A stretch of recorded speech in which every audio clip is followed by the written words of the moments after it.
ai wato alhaji na ce baka garka damu ba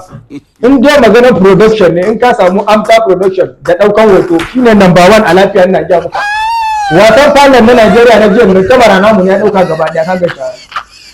to shikenan samu na godiya mun gode yawa ji kai ne ka zo neman aiki jiya na ce muka ba ni ba ku baka nasara yawa masha Allah to yanzu ba wani gogon maganin nan so ba ka gane kawai gare kawai wani irin rawan ganin da ka taka ma kamfanin nan idan baka aiki a wannan kamfani rawan gani Allah baka nasara in dai rawa ne ka gani kurukire alanta har shaku ina ga maka ba irin rawan da ban yi ba ka ga Oma ladies kai zo na a ce kai da gigire ai magana rawan da ke rawan da ronda ne da kafa ne rawa da ci gaban kamfani ka tuka rawa mutane rawa ai ga ne ga da sabon so dogon magana ya isa sabon so dogon magana maga kwallin makarantar ka kwali maga kwallin karatu Allah sani ko Allah baka nasara an zo waje ka gani ba God have mercy upon us ka gani ko wannan yawa ka gani 9 na over 10 kenan lokacin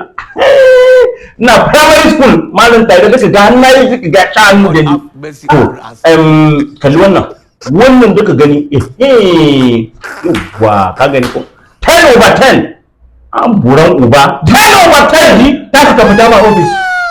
a ga da ta ka fita ma office kai ma lokacin ina ne ashe kai ya gane ka tashi ka fita ma office ko da yake security dan yi babban mun buran uba ne baka tashi ba ka ga nan to ne na kuma na ba ta ka tambaya kuma kana gani maka rawan mutanen igon ne mata kai kar ka mun rawa kuma da kai wa igon ka tashi ka fita ma office Allah baka nasara san da zuwa sa me kake tuntuni baka yi shara office nan ba bamban buran uba waye wannan waye wannan mahaukaci na farko ne ba na gaja mahaukaci ka shigo da shi office ya zo na mana ba zai shigo mata a akwai na gaja ana ganin na kusa sallama ka office nan Allah zuwa Allah baka nasara ashe kai ne tsare na fara da aiki ne ba ba ka ga ba ba wai ka kai ke mun ba